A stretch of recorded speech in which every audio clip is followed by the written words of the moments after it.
మిత్రులకు ప్రత్యేకంగా నమస్కారం. ఈరోజు ఆర్మూర్ నియోజకవర్గం చెందిన ఉన్నతాధికారులతో కలిసి సుమారు ఒక వారం 10 రోజుల్లో ఈ రాష్ట్ర ముఖ్యమంత్రి గౌరవనీయ రేవంత్ రెడ్డి గారు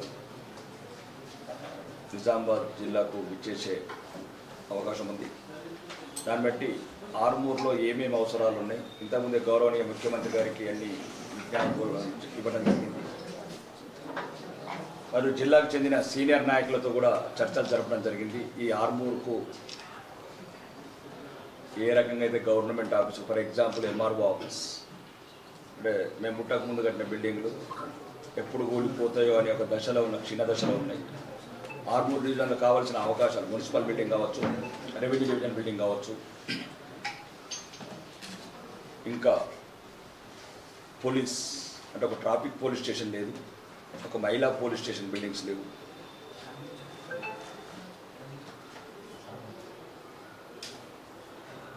ఆర్మూర్లో ఇంకా ఏదైతే గవర్నమెంట్ ఆఫీసులో పంచాయతీరాజ్ ఆఫీస్ లేదు. ఇవన్నీ ఏ రకంగా చేస్తే బాగుంటుంది, ఎక్కడెక్కడ కడితే బాగుంటుందని అధికారులతో కలిసి పర్యటించడం జరిగింది. అధికారులు మేము ఒక అవగాహనకు వచ్చాము. గౌరవనీయ ముఖ్యమంత్రి గారు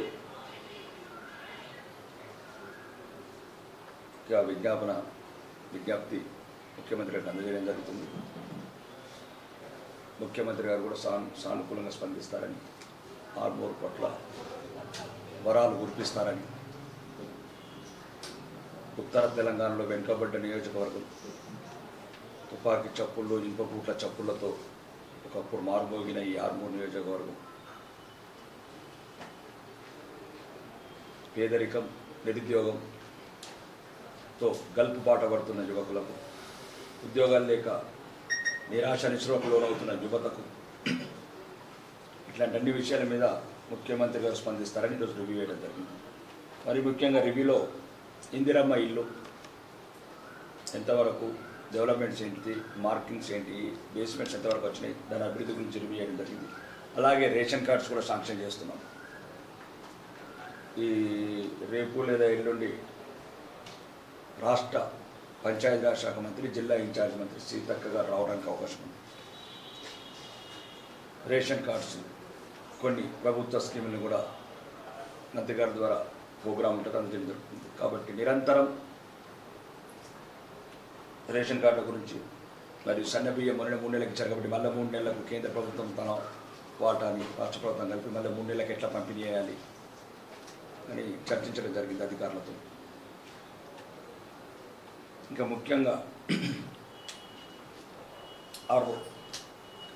ఆర్మూర్లో ఈ మధ్యన కొందరు ప్రజలని, కుల సంఘాలని మాయ మాటలు చెప్పి, మోసపూరిత అబద్ధాలు చెప్పి లేనిపోని ఆందోళనకు గురి చేస్తున్నారు.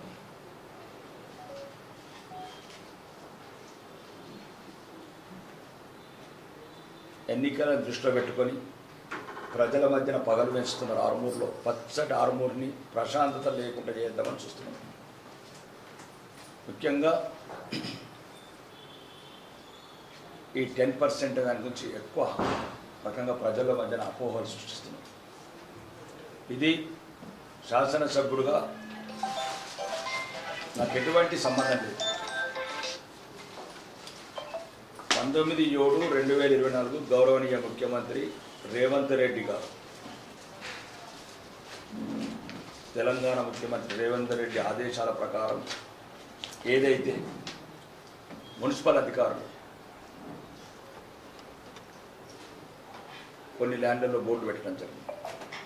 ముఖ్యంగా ఆ బోర్డులను కూడా తీసేయమని చెప్పడం జరిగింది.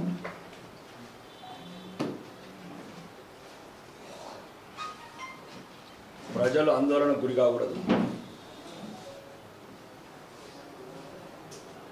ఎవరెవరైతే గత ప్రభుత్వంలో ప్రొసీడింగ్స్ ఇచ్చారో, ఎవరెవరికైతే ప్రొసీడింగ్స్ ఇచ్చారో అందరూ మున్సిపల్ కమిషనర్ గారిని సంప్రదించగలరు. ఇవన్నీ గౌరవనీయ ముఖ్యమంత్రి తెలంగాణ ముఖ్యమంత్రి రేవంత్ రెడ్డి గారికి పంపించడం జరిగింది. అప్పటి వరకు మీకు ఇబ్బంది ఏం లేదు, ఎవరు కూడా ఆందోళన చెందవలసిన అవసరం లేదు. ఎలా అయితే యోగేశ్వర్ కాలనీ లాంటి చోట ఒక law and order problems create అటువంటి పరిస్థితి తెచ్చుకోకండి. మనం ఇక్కడ పుట్టి ఇక్కడ పెరిగిన వాళ్ళము. రాజకీయ నాయకుల చేతిలో చీకట్లో రాజకీయాలు చేసి ప్రజల మధ్యన విషయాలు పెంచే రాజకీయ నాయకులను నమ్మకండి. ఒకవేళ ప్రభుత్వ నిర్ణయం ఏ రకంగా ఆ నిర్ణయం గురించి వెయిట్ చేస్తున్నాం, రాగానే మీ అందరిని సమావేశపరిచి ప్రభుత్వ నిర్ణయం చెప్తున్నాం.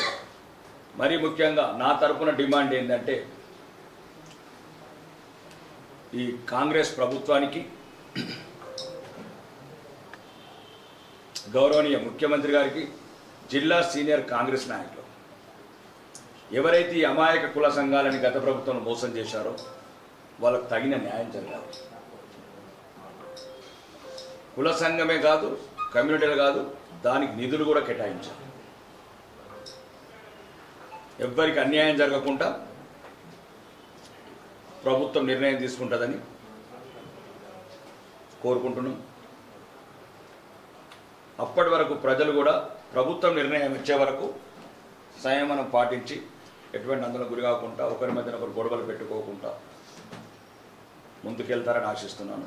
మీ దగ్గర ఎటువంటి ప్రొసీడింగ్స్ ఉన్నా, ఏ కుల సంఘాలు కావచ్చు, దేనికన్నా ఏమైనా కేటాయించుంటే అందరూ మున్సిపల్ కమిషనర్ గారిని సంప్రదించగలరు. మున్సిపల్ కమిషనర్ గారు ఇప్పుడు ఏదైతే ఇష్యూస్ ఉన్నాయో ఇప్పుడు సీఎం గారికి పంపారు. ఇప్పుడు మీ ఇంకా మళ్ళీ మీరు ఎన్నున్నా గత ప్రభుత్వంలో ఎవరెవరికి ఇచ్చినా ఎవ్వరు కూడా ఆందోళన చెందవలసిన ప్రతి ఒక్కరికి న్యాయం జరిగే వరకు మీ వైపు నేను నిలబడతాను. ల్యాండే కాదు, ల్యాండ్తో పాటు డబ్బు ఇవ్వాలని కూడా ఈ రాష్ట్ర ప్రభుత్వం డిమాండ్ చేస్తాను. కాబట్టి ఆరుమూరు ప్రజలు, కుల సంఘాలు అందరూ ఆందోళన చెందే అవసరం లేదు. రాజకీయ నాయకులు ఎవరైతే మిమ్మల్ని రెచ్చగొట్టి ఒకరి మధ్యన ఒకరు ఆ అసోసియేషన్ ఏమంటుందని ఆ ప్లాట్స్ ఓనర్స్ మధ్యన ఈ సంఘాల మధ్యన గొడవలు పెట్టడానికి స్థానిక సంస్థల ఎన్నికలను దృష్టిలో పెట్టుకొని మీ మధ్యన రెచ్చగొట్టే ప్రయత్నాలు చేస్తారు. ఎవ్వరు కూడా ఆందోళన చెందాల్సిన లేదు. నేనున్నంత వరకు మీకు ఎటువంటి అన్యాయం జరగనివ్వను. అవసరమైతే ముఖ్యమంత్రి దగ్గరికి వెళ్ళి మీ ప్రతి కుల సంఘానికి కావాల్సిన డబ్బులు కూడా, ఫంక్షన్ హాల్స్ కావచ్చు, కుల సంఘాలు కావచ్చు, అన్నిటికీ డబ్బులు కూడా ఇప్పించే బాధ్యత నేను తీసుకుంటాను మీ అందరి సహకారంతో. ఎఫ్టీఎల్ మీద ఆదేశించడం జరిగింది. అంటే చెరువు లోపల కొందరు అక్రమణదారులు ఎవరైతే ఫ్రీ కాస్టింగ్ గోడలు పెడుతున్నారో త్వరలో నిర్ణయం తీసుకొని ప్రభుత్వం ఈ నిర్ణయం ప్రకారం ప్రభుత్వ నిర్ణయం ప్రకారం ముందుకెళ్ళమని చెప్పినాం. చెరువులు ఎఫ్టీఎల్ కొటారమూట్ లాంటి చెరువులు, ఇంకెక్కడ చెరువు లోపల ఫ్రీ కాస్టింగ్ కొందరు ఆక్రమించినట్లు మా దృష్టికి వచ్చింది. దాన్ని బట్టి ఎఫ్టీఎల్ కూడా కొద్దిగా క్లియర్ చేయమని చెప్పాము. అలానే ఇంకెక్కడెక్కడ ప్రభుత్వ భూములు ఉన్నాయి, దాన్ని ఎలా రక్షించుకోవాలి. గతాన్ని మార్చలేము, కానీ భవిష్యత్తునైతే ముఖ్యంగా మీ మీడియా విలేకరులు, మీడియా మిత్రులు దయచేసి రాబోయే మంచి ఆర్మూర్కి మీ అందరు సహకారం కావాలి. గతంతో సంబంధం లేని వాడిని కాబట్టి నా మీద రాజకీయ కుట్రలు చేస్తున్నారు. ఇక్కడ స్ట్రైట్గా ఎదుర్కోలేక సన్నాసి రాజకీయాలు చేస్తున్నారు. నేను ప్రజల గురించి ప్రజల్లో నుంచి వచ్చాను.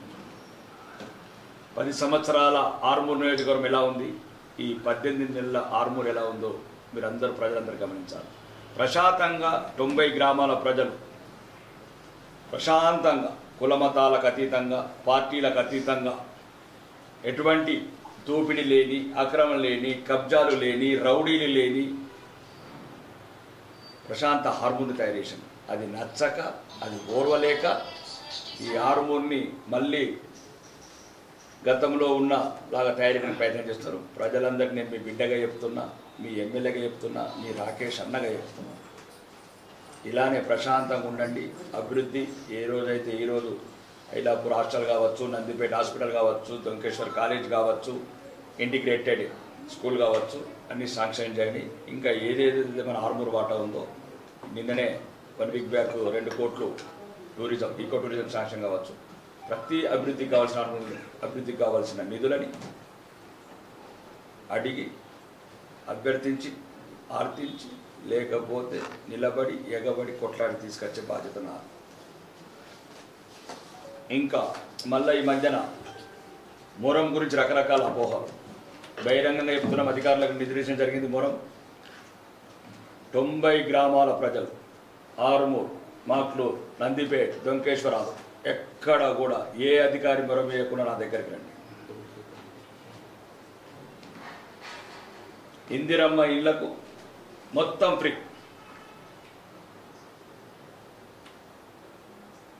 దయచేసి ఇందిరమ్మ ఇళ్లకు కూడా కొన్ని గ్రామాలలో బీడీసీలు ఇబ్బంది పెడుతున్నాయని దృష్టికి వచ్చింది.